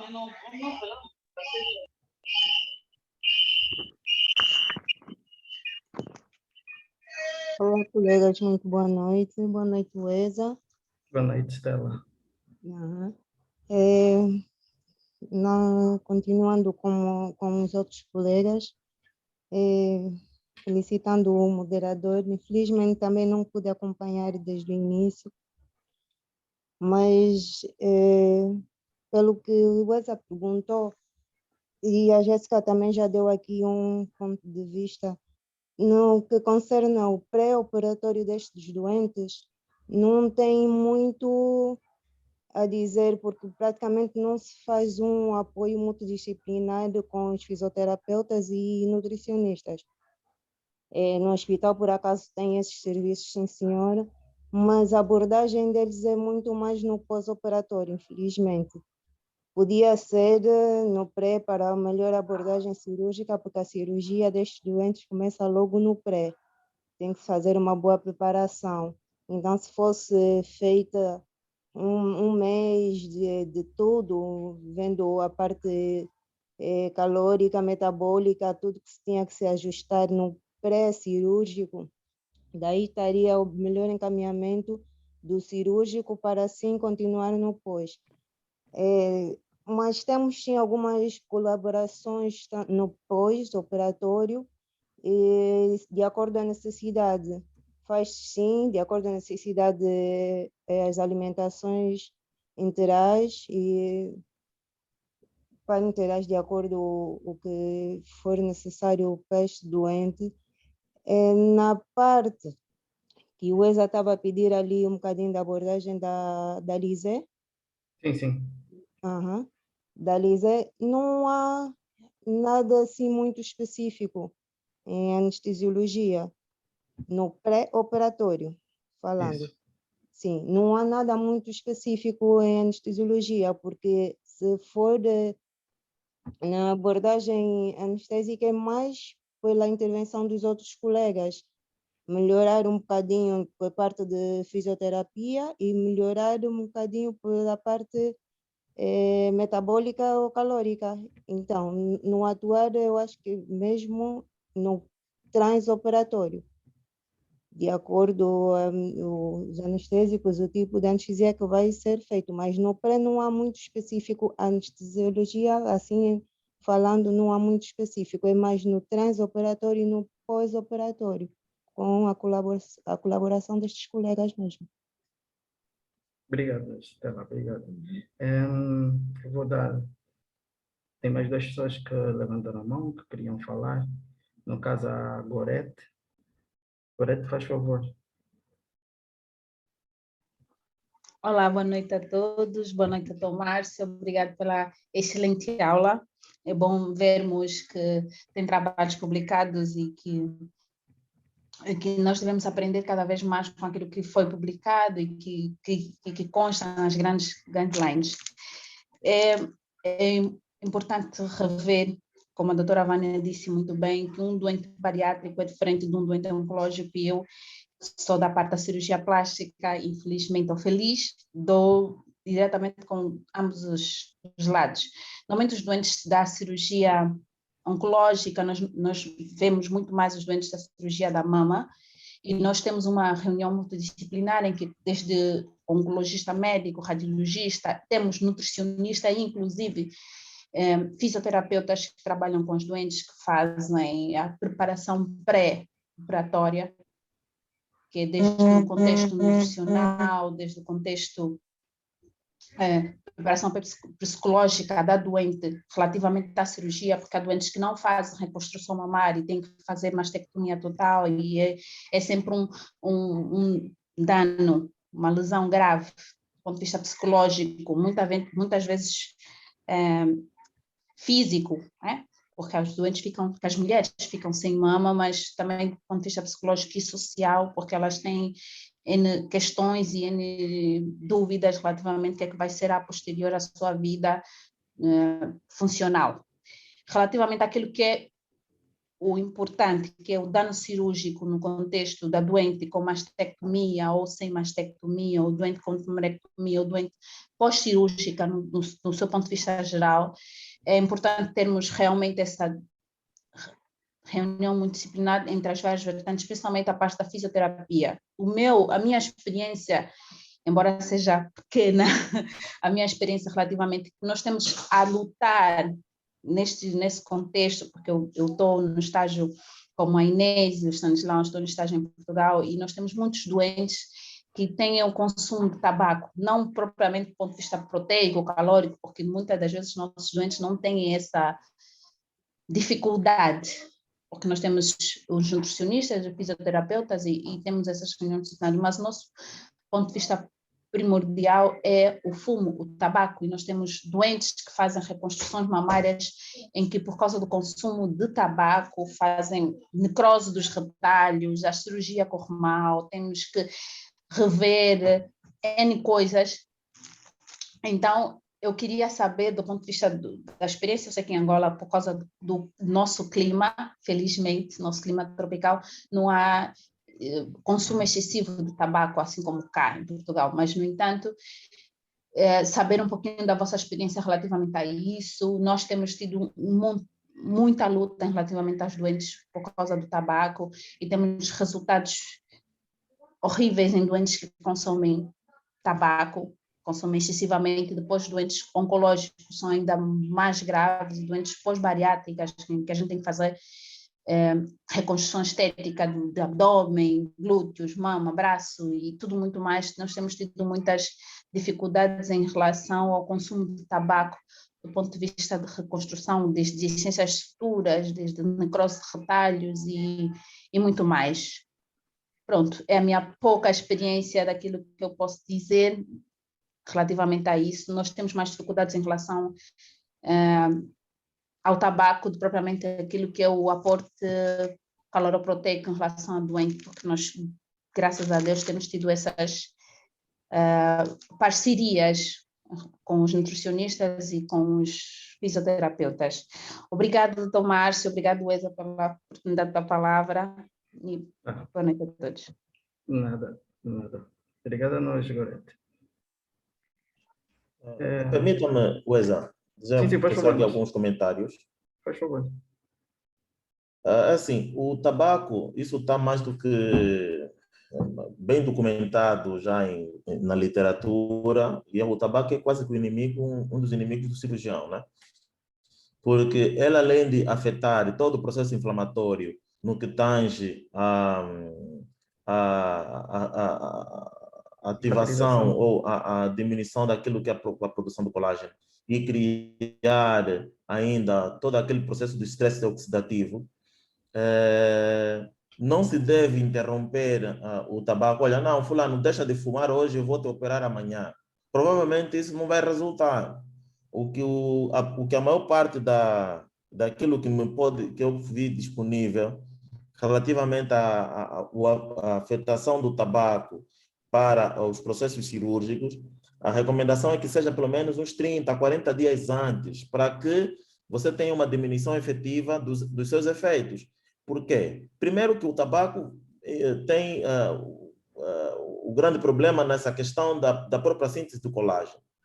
Por um lado, o facto de você parar de fumar hoje, os efeitos da nicotina continuam no teu corpo. Então, a recomendação é que seja depois de 40 dias. Portanto, você vai operar um doente, tem que pedir associada à parte psicológica, né? Porque não basta você falar para esse paciente parar, ele não vai parar assim de repente. Então, é necessário entrar no consulta de psicologia. Aqui você entra mais um especialista que tem que avaliar o todo do doente. Tem que passar por a consulta de psicologia, às vezes tem que fazer patches de nicotina, etc, etc, etc. Não é tão fácil. E no caso dos pacientes oncológicos, quando você pensar em tabaco, em suspender o uso do tabaco nos pacientes oncológicos, tens que lembrar que a doença per si, se o paciente não tiver submetido à quimioterapia, que também já desgasta o doente,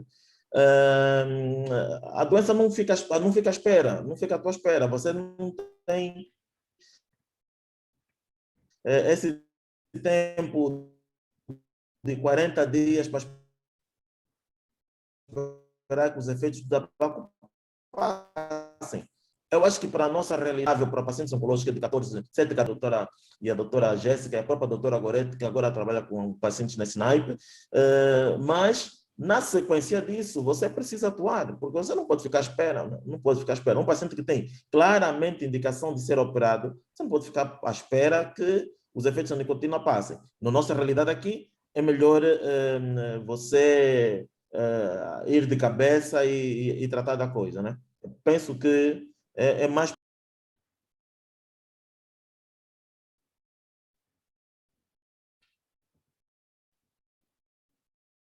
Penso que perdemos o Márcio. Eu vou dar a palavra ao Amor Festo, por favor.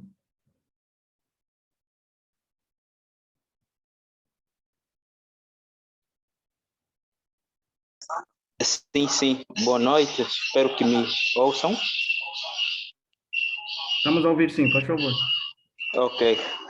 Muito bem. Primeiro, eu queria felicitar o Dr. Márcio pela apresentação, pela abordagem traga, né? E foi uma abordagem muito interessante, né? Vou me apresentar. Eu sou o Amor Festo e sou fisioterapeuta, né? Então, pronto, já acabou por ser um tema que chama o interesse a qualquer fisioterapeuta também, né? É muito bom, realmente, esta questão da pré-habilitação, não é? É uma questão que, se calhar, nós não temos compreendido, né, nesta dimensão que foi colocada, mas nós temos sempre o conhecimento da importância de intervenção o quanto antes possível, no pré-operatório mesmo. Não é à toa que nós defendemos muito programas de preparação, reforço muscular pré-operatório para evitar desfechos desfavoráveis. Então, na verdade, em relação à nossa realidade aqui em Angola, né, eu vou falar porque, pronto, eu trabalho em uma clínica, é uma clínica de especialidade aqui em Angola, então tenho também alguma coisa a argumentar, né? Tanto é que eu comentei aqui no chat de que a chave, na verdade, é a articulação das especialidades para se ter um sucesso em relação à pré-habilitação. O que acontece? Nós temos muitos profissionais que poderiam dar atenção à problemática que é trazida aqui neste tema. O problema consiste exatamente na articulação. É muito bom, extremamente positivo. Eu vim aqui o comentário, a abordagem do Dr. Márcio e o comentário dos outros doutores a enriquecer a temática, e eu fico muito, muito feliz em saber que nós temos esse tipo de pensamento, temos profissionais com esta visão, porque o que é que nós estamos acostumados? Nós estamos acostumados aqui em Angola, não é? A ver o fisioterapeuta como profissional único e exclusivamente da reabilitação. Quando eu digo da reabilitação, estou a dizer reabilitação propriamente dita. Aquele profissional que é consultado, não é? No final de tudo, depois do médico fazer a sua intervenção, e pronto, e achamos que vamos levar lá no fisioterapeuta para ver se coloca a andar, coloca a fazer uma coisa, muito mais no pós-cirúrgico, né? Na pós-intervenção do que antes. E isso tem sido a nossa realidade. Nós certamente temos em várias instituições profissionais, fisioterapeutas, habilitados para dar conta desse recado, mas o que não tem acontecido é mesmo a articulação com as especialidades. Então, o Dr. Márcio, ao trazer essa abordagem, não é? abre caminho a isso, se calhar abre caminho a isso e pronto, nós como fisioterapeutas também devemos, se calhar, procurar ser um pouquinho, estar mais presente nas equipes, não é? No sentido de mostrar que nós podemos também estar na abordagem do doente, não é? Previamente à cirurgia ou previamente a intervenções ortopédicas ou de qualquer outra especialidade, tá? Bem, haja esse é o contributo que eu queria estar a dar aqui neste tema. Muito obrigado pela oportunidade. Obrigado ao manifesto. Agora eu vou dar a palavra ao João Wilson. Ele queria contribuir. Por favor, tem toda a palavra, João Wilson. Boa tarde, boa noite a todos, colegas. Prazer, aqui fala o Wilson da Rocha, Uesa. Tudo fixe. Agradecer ao Márcio pelo tema, excelente tema. Né? Eu queria aproveitar essa discussão agora no final para a gente e puxar um pouquinho a brasa para a minha área, né, que é clínico. Bem, aqui na instituição onde eu estou, quem faz a avaliação pré-cirúrgica de todos os pacientes é a gente, sabe? Os residentes clínicos, médicos, os clínicos é que fazem essa avaliação primária, né? E só depois do doente estar compensado é que vai. Eu vou dizer isso porque é uma coisa que eu não sei, mas em Angola que eu não via muito durante o tempo que eu lá estive, né? O tempo que passei, é que o cirurgião encaminha o paciente para o clínico para fazer a avaliação e depois voltar para a cirurgia, né? Normalmente nós mandamos para os colegas da anestesia, somente, se eu não me engano. Se eu tiver a falar alguma besteira, por favor, me corrija, eu estou aqui para levar chicotes mesmo, tá? Só para lembrar que o paciente tem que ser avaliado por um clínico primeiro, porque o clínico é que vai fazer a avaliação de risco. Por exemplo, quem vai fazer a avaliação de risco cardíaco, pulmonar, risco de delírio, tudo isso é o clínico que vai fazer, né? Só para lembrar uma coisa, a gente segue o ACC-AHA, né? Se eu não me engano é isso aí, mas lá em Portugal acho que seguem outra guideline, que aqui quem faz os riscos cirúrgicos é a gente. Por exemplo, se o paciente tiver insuficiência coronariana, insuficiência cardíaca, arritmias, todas as cardiopatias descompensadas, né? Quem tem que compensar primeiro é o clínico e só depois o clínico é que vai mandar para a cirurgia. Se for uma cirurgia de emergência, claro que ele vai direto para a cirurgia, a gente só vai ver no pós. Mas se não for de emergência, aí a gente vai ter que avaliar isso pelos critérios de Lee, né, que são aqueles 5 fatores que a gente vai ver se o paciente tem uma doença isquêmica cardíaca, insuficiência cardíaca, diabetes, AVC ou AIT e a creatinina é maior que 2, né, esses são os critérios de Lee. E a gente vai ver, se ele tiver maior que 3, que é um fator de risco alto, a gente primeiro compensa esse paciente, só depois é que manda para a cirurgia, se é com beta-block, estatina, AS, manda. Se for um Lee de 1 e 2, que é um paciente de risco intermediário, a gente compensa mesmo assim, manda, e se não tiver nenhum risco, a gente pode mandar para a cirurgia.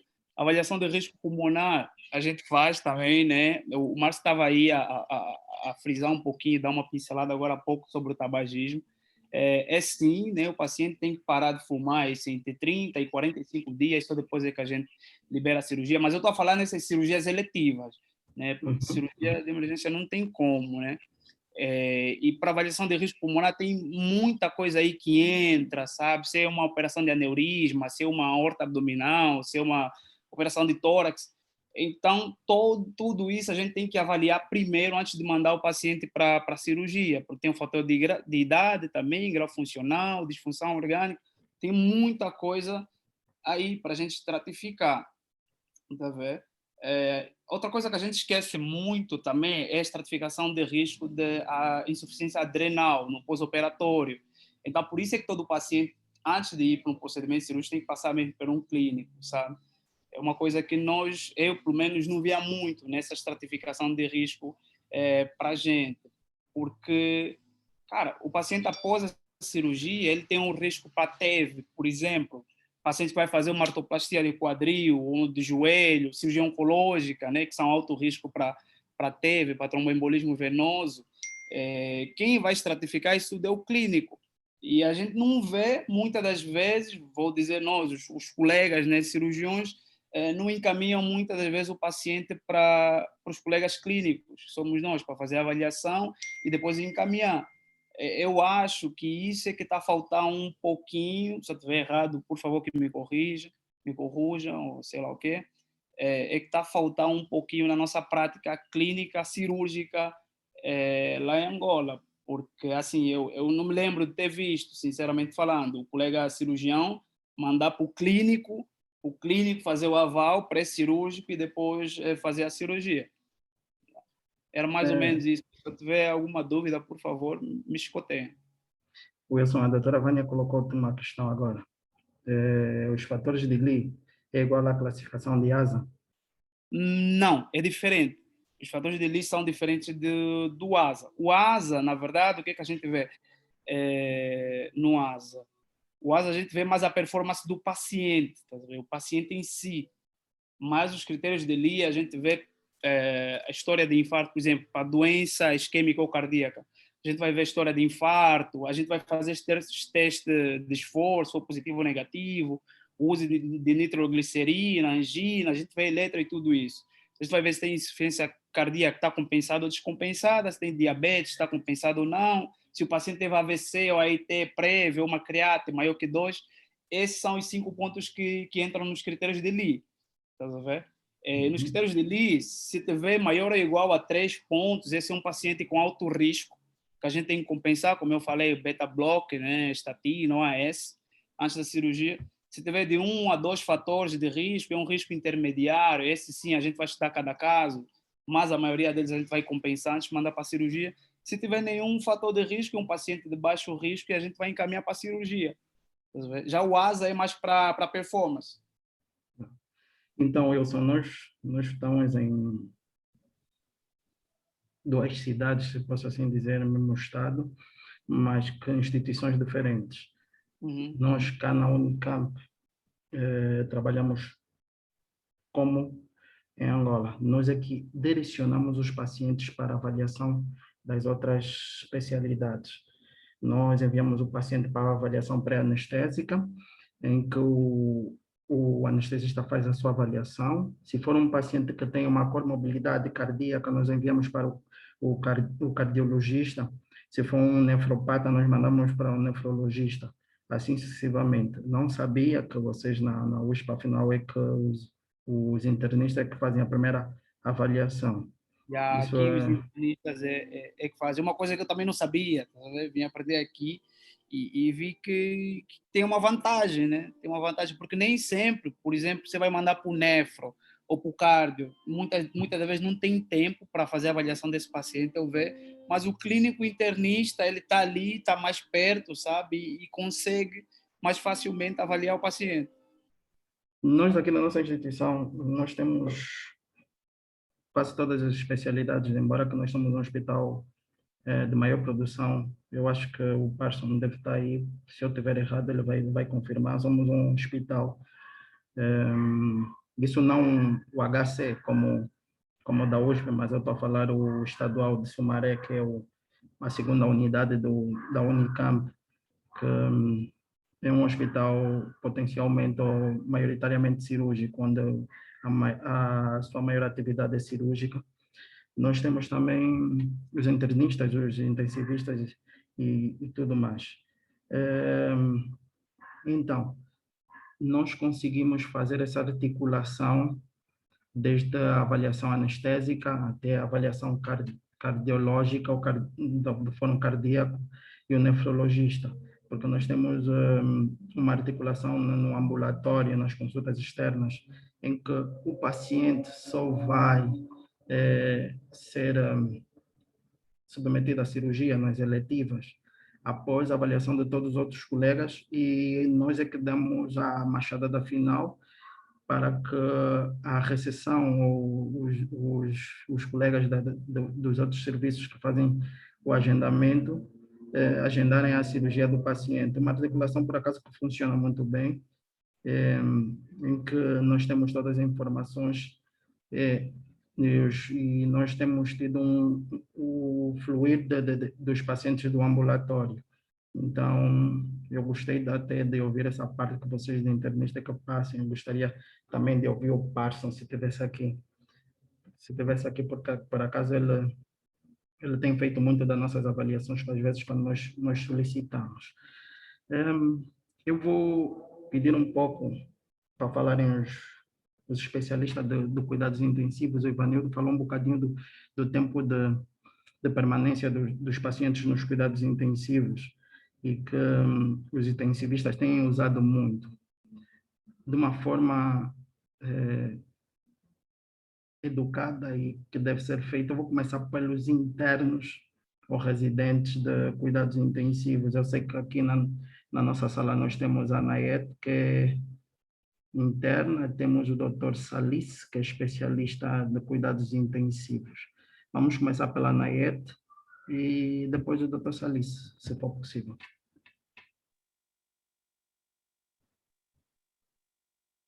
Nayet?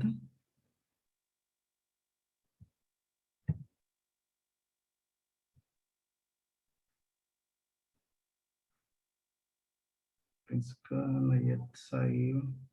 Deixa-me ver. Dr. Salice.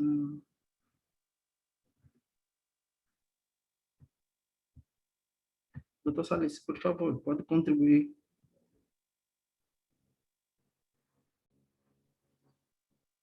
Nayet, tá. Nayet, faz favor.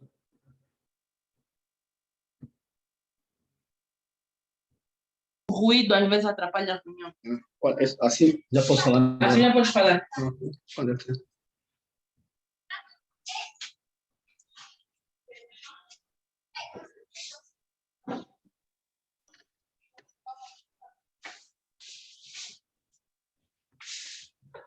Nayet, por favor, pode falar. Não ouvimos, Nayet. Eu acho que o teu microfone não está bom.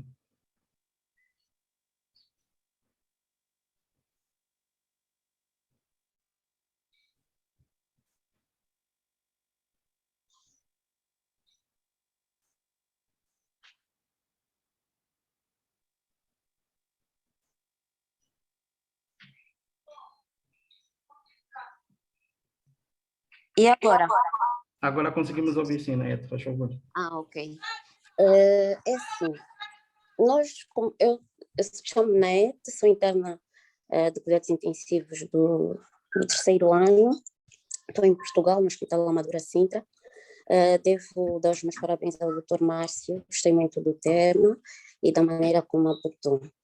Relativamente à parte de nós intensivistas, vou falar nos intensivistas, não é? Mas como interna, o que tenho visto na nossa prática diária é que primeiro nós vemos a estratificação, vamos estratificar o risco desse doente. Nós utilizamos muito, começamos primariamente pela estratificação de ASA, até aproveitarmos já o que está escrito na consulta pré-anestésica. A estratificação da ASA vai nos permitir ver tanto o comprometimento de uma doença sistémica, não é? Como é que esse doente vai estar, mas não nos permite ver tanto o risco cirúrgico, mas sim que tipo de doente é que nós temos em frente. Depois nós também vemos do risco cirúrgico que nós utilizamos é o score de Poisson, que é um score que nós utilizamos.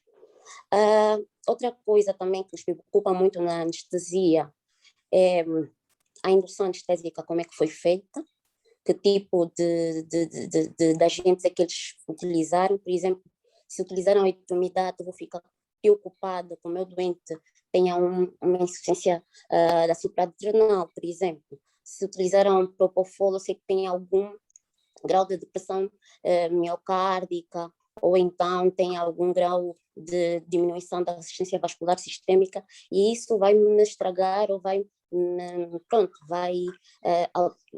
me dificultar o meu pós-operatório. E também muitas das vezes a utilização também de benzodiazepinas, também que está associado também a delírio na UTI, e isso também é algo importante que o anestesista tem que nos passar. Outra coisa, o anestesista também tem que nos ajudar muito, e tem nos ajudado muito no nosso serviço, é o controle da dor. Isso também já está no protocolo ERAS, que é evitar o máximo os opioides. Então, muitos dos nossos doentes já vêm com bloqueios regionais, e isso nos ajuda muito para a dor, e nós sabemos que a dor também aumenta muito a resposta inflamatória. E depois vamos monitorizar o doente de forma individual, não é? Agora, da parte nutricional, o jejum, começar o mais rápido possível, claro, e o que nós utilizamos para poder estratificar o risco nutricional é o Nutri-Score.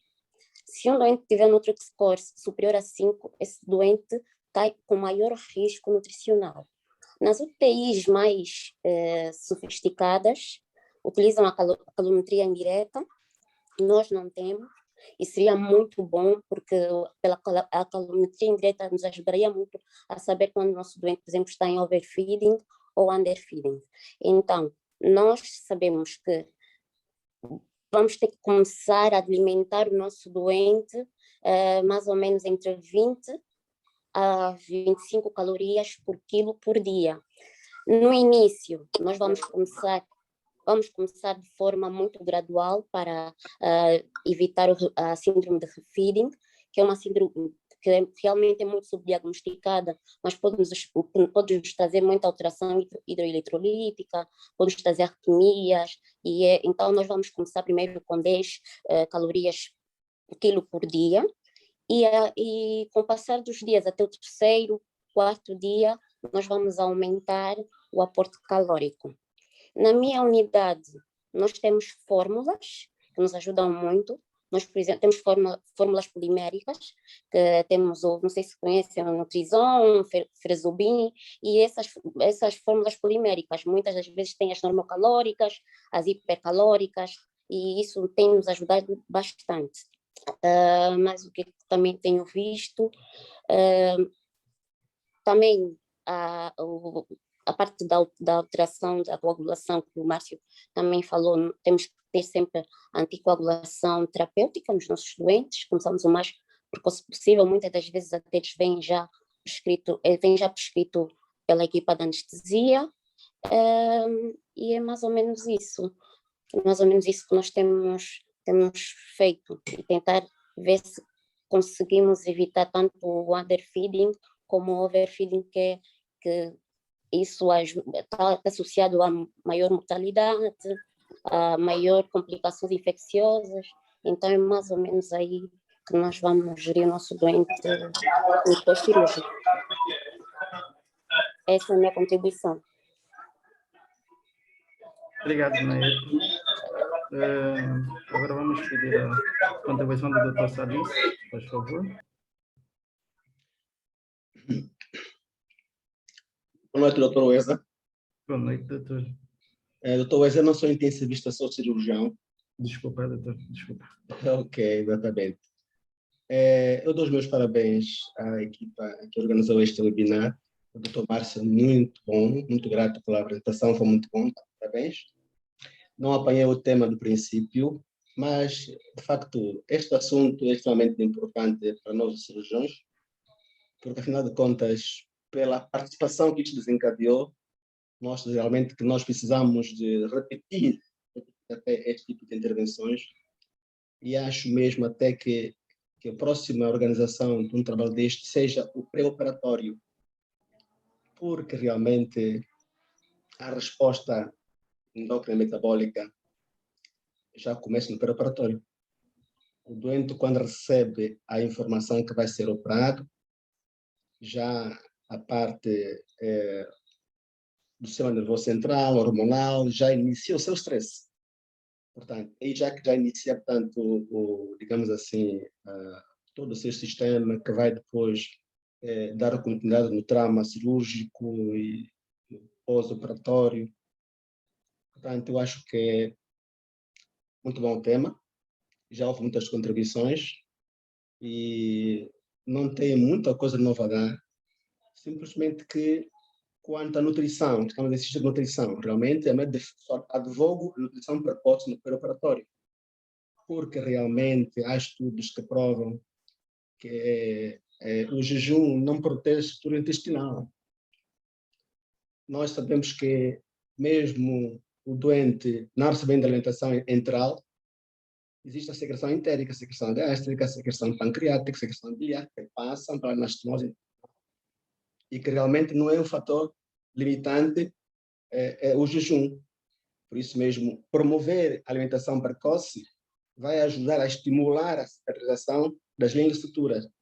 Portanto, eu acho que o cirurgião, para além de realmente de ser o cirurgião que vai tratar a doença de base, é o primeiro nutricionista, é o primeiro que realmente terá que contribuir para a restauração do paciente. E por isso, tudo que vai acontecer com o suporte de outras áreas, nutricionistas, reabilitação, começa tudo com o cirurgião. Mas é verdade também que nós temos que fazer muito para que realmente a pré-reabilitação seja um fato. Porque, na verdade, no dia a dia, isso não funciona.